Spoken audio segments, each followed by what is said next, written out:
A wonderful book. I've never been unhappier. It's also interesting how your book shattered the misconception that everybody who comes from a background which comes with certain privileges is always happy and living a fulfilled life. So, what really prompted you to speak about depression as a whole and your life having to live through and with depression?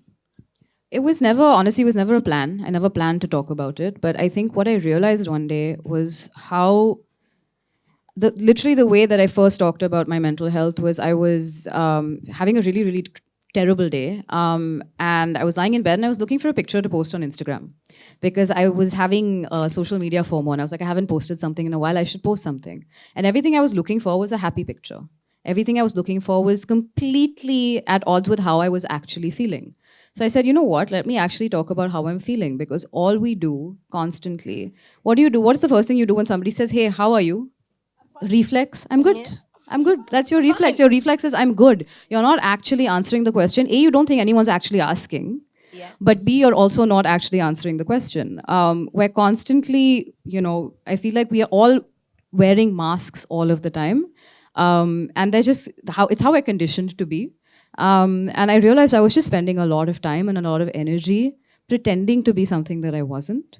So the first time I actually talked about my mental health in public, I was flabbergasted, honestly, by how many people would text me, call me, and say, listen, I have the exact same thing. I'm feeling the exact same way. I got so many messages from people saying, oh my God, I saw this post of yours and I talked to my parents for the first time about going to therapy.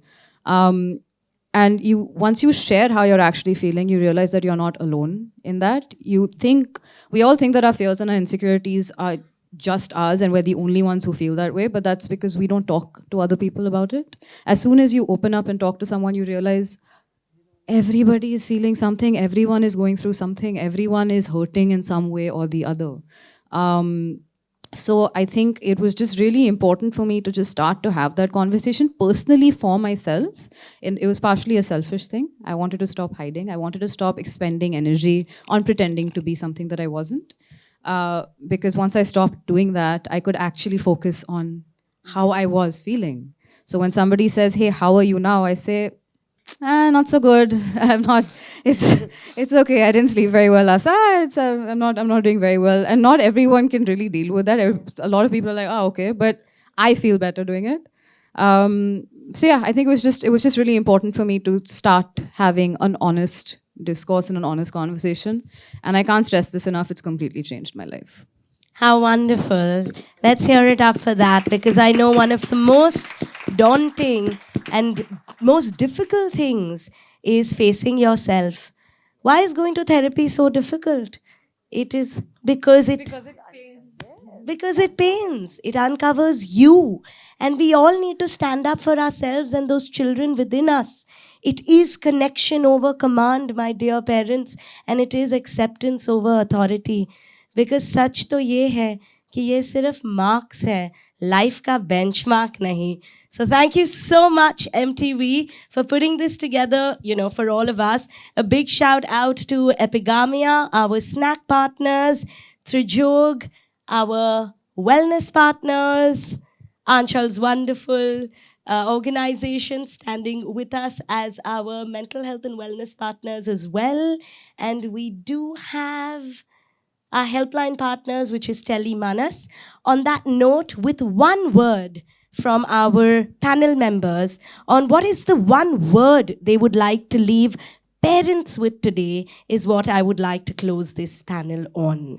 So, Shaheen, what's that one word? Compassion. Compassion. Self-love. Self-love. Reflection.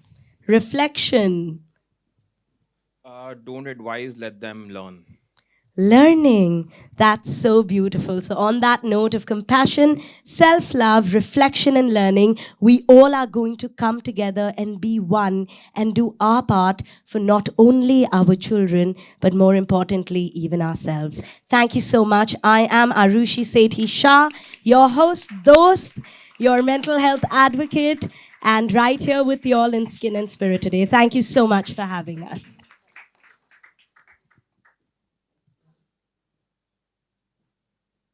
Abhimanyu? Okay. So, all right, while Abhimanyu comes and asks us something, I'd like to ask my parents, do we all have a mind? You have? You have? Everybody has a mind? क्या सबने इधर आज shower करके आए हैं? Did we shower? Sir, respected sir, shower? Yeah, of course, yes.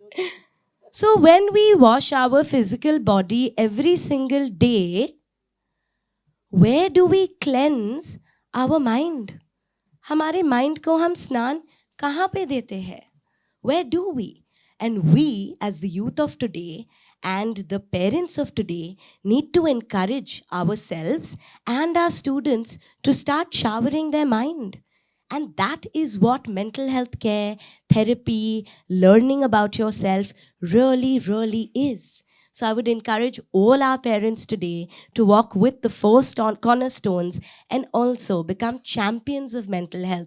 Because when you look inwards, the world automatically changes and the world outside you becomes more beautiful and one that you can walk with, ignite hope in, and change. Thank you so much. Abhimanyu, over to you.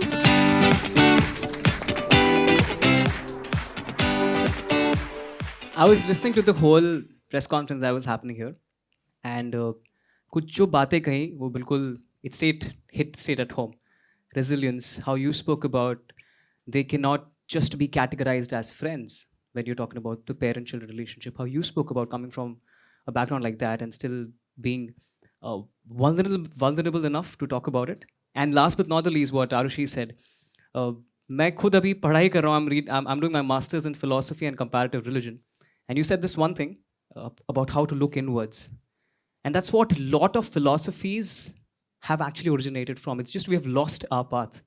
Now, there's this very big philosophy called Vedanta philosophy. Vivekananda, आप सबने उन सब का नाम सुना होगा.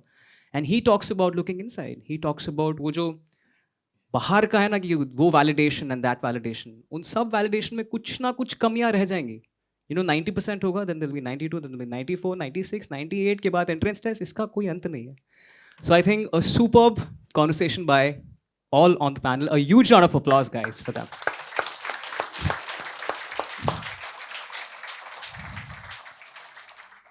Carrying forward with the event, now we'll be having some questions from the parents. I'm sure मैं बोल रहा था ना, आप सबको लग रहा होगा, all those daunting questions you can ask the panelists, and we can also have the media interaction. Mic. Whoever has a question can raise their hand and ask the experts. We have one already there.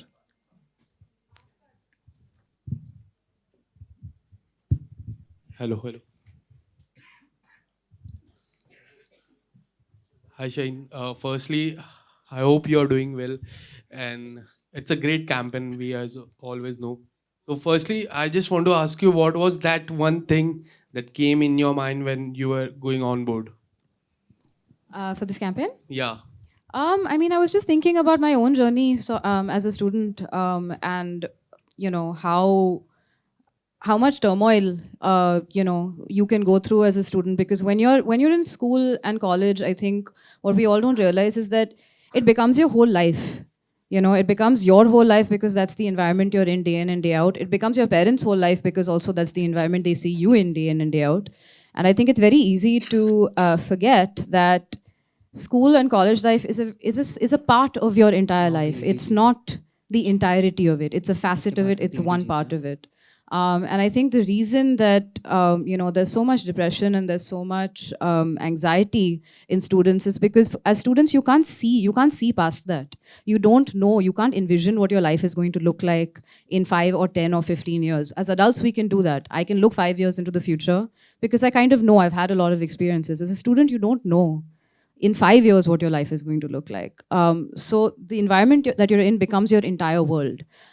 So doing badly in school or not doing as well as you want to in school becomes earth-shattering. It becomes a really huge problem.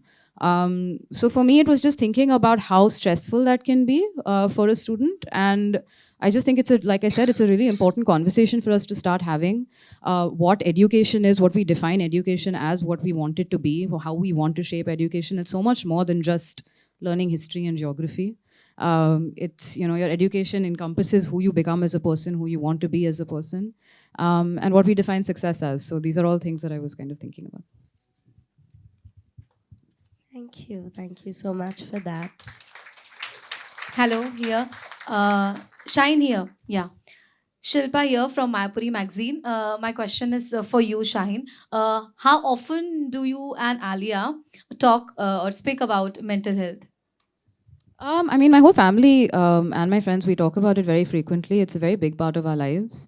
Like it is a big part of everybody's life. We all have a mind, therefore we all have mental health. And our mental health changes from day to day. It's a dynamic thing. Some days it's better than others. So it's just a very open dialogue that I have with everybody in my family and all of my friends. We like to talk about how we're feeling. We check in with each other about how we're doing on a daily basis. If not a daily basis, as often as we can.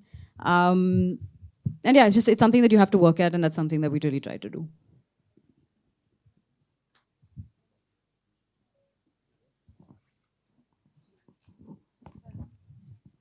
I think somebody at the back, in the pink, in the fawn.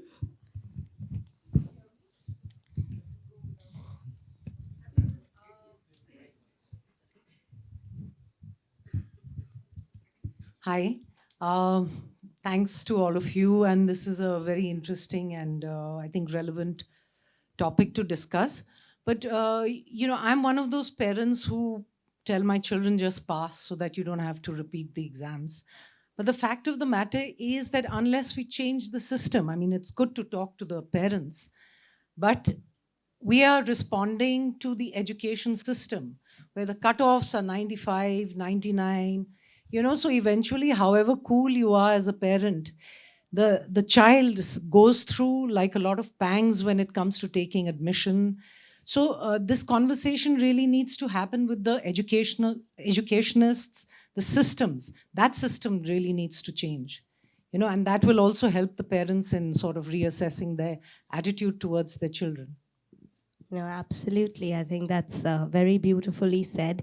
And for any sea to be formed, the drops need to start getting, together. So yeah, these are the drops that will culminate.